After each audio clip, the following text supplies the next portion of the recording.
Hi, this is a foreigner in the Philippines. Well, the last letter that I read from a subscriber was for me, something of a heartbreaking letter in a lot of ways, because the writer was going through a rough time, is going through a rough time. Haven't heard anything else since. I will be in touch with him. Hope that I'll be able to help in some way. But this letter is particularly appropriate for me to read because, as you may know, Beth and I went to Cebu, and part of our mission in going to Cebu was to find out about what it would cost us and all of the pros and cons for having in vitro fertilization. And so why is this of any special interest? Well, because Beth and I have a great age gap in between, and this has enraged some people, and then other people who have followed our journey on YouTube from the beginning, or have come in later and been interested enough in what we are doing to go back and look at the other videos so that they get a background as if they were following us right from the beginning.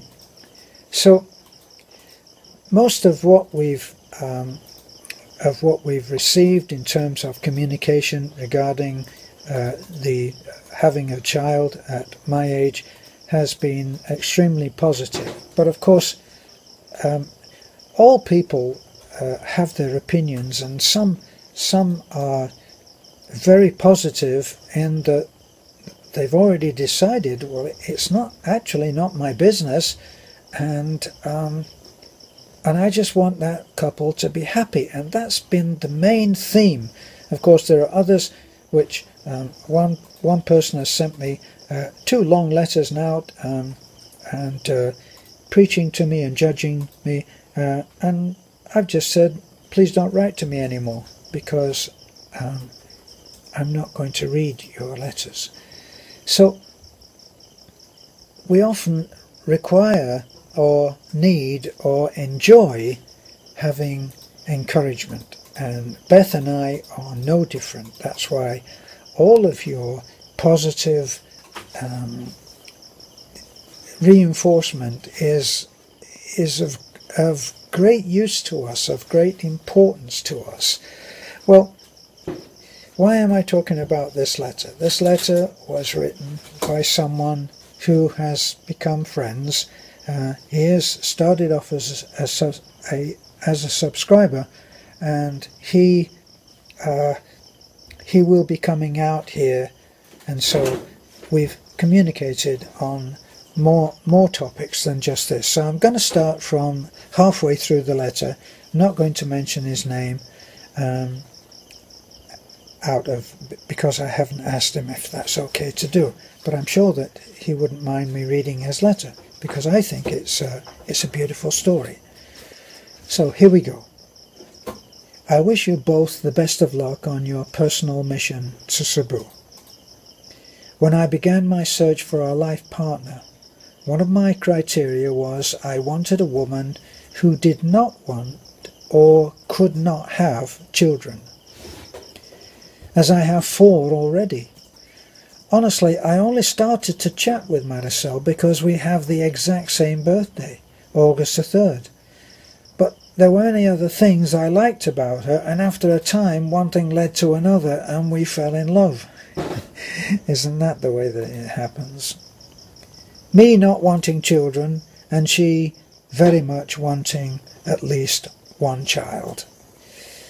She finally convinced me I could once again be a good father after many talks, arguments about kids of our own.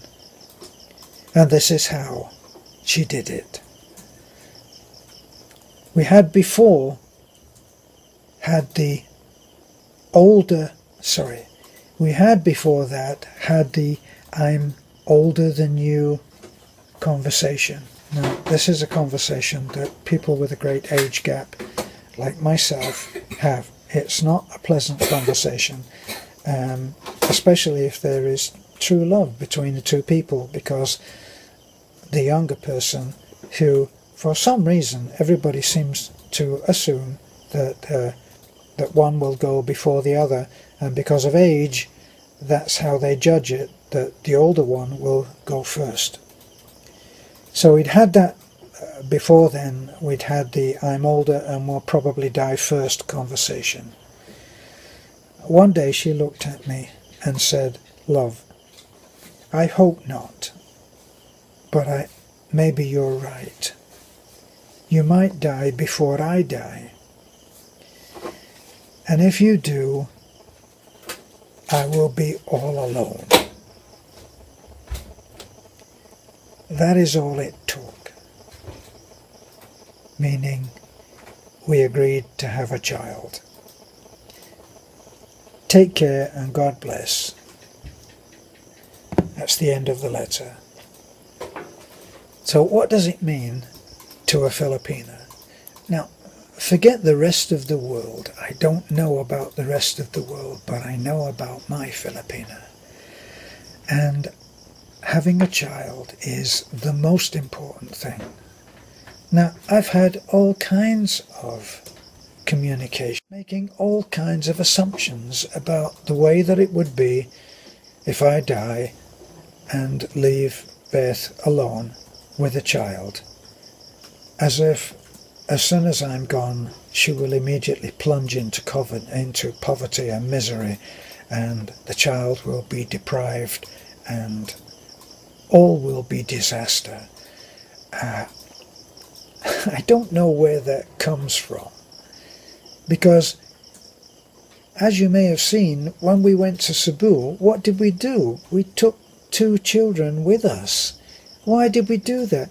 Because children in the Philippine culture are not considered a burden, and it's very difficult for Westerners, even some Westerners who are married to Filipinas, to get this. They don't get it. They don't get that having a child to a Filipina is not a burden. It's a resource. And if you're Western, you're saying, "Oh yeah, well, you're going to put the kid out to work and make it." No, it's not about that. The love that they have for a child is something that seems to me to be particularly Filipino. The love for a child is genetic for the Filipinos, and I can think of no other way to put it. There is genetic programming in Filipinos, where I've seen young men, young teenagers, who will gravitate towards a baby and enjoy holding a baby.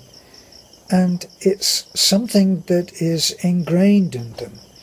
Now, there's no point in talking to me about how, oh yes, well, they're notoriously bad fathers, so they bail out on the woman and there's more. Yes, you can go to the bad news sites and they'll talk all the time about how many pregnant teenagers or teenage single mothers there are, and how they're the Filipino bashers, and I let them do their job and I try to do mine, which is to glorify the human spirit and find the good. And why would you do that? Well, guess what? It feels better. That's why. It feels better. Now, we'll take 2 kids with us on a really important mission. Did Desiree and her mom and her sister look at me as if I was crazy, or look at Beth as if we were crazy and say, "You brought 2 kids with you? We're going for an MRI for..." No, they didn't do that. They immediately, naturally, just loved the kids. It's not hard. Talik is a lovely 11-year-old growing into a woman, and Bibi is an absolutely lovable little girl who is just beautiful and just steals your heart. It's part of the Philippine culture. Will a woman feel abandoned if her husband dies? Will she feel lost? Yes. Will she feel heartbroken? If love is there, yes. Will she feel that she has been left with a burden if it's a child that they had before he died? No. It will be regarded as a gift from God. And that's the way that Beth and I feel about this. And as I've said before, if you are one of those people who looks at me or looks at any older man and says, well, he's going to die first, and then what happens to her? Well, you must be feeling closer to God than I am, because I don't know when I'm going to die, and more to the point, I don't know when you are going to die, and I don't think you do either. Just when you step out tomorrow, as I've said before, you may get run over by a tricycle or a jeepney and expired on a grease spot. So think lucky, and I'll say a prayer for your safe return. But that's our case, and that's how we feel about it. And I thank our friend who wrote that letter and who expressed it so beautifully, that when they'd had the "you may die first" conversation, and he was using that as the reason for not having a child, she used that very reason for why they should have a child. Because if he did die soon, if he did die before she did, if she didn't have a child, she would be left all alone. And as he said, and that did it. And I assume that either they had a child or they are having one. This is a foreigner living in the Philippines. Bye for now.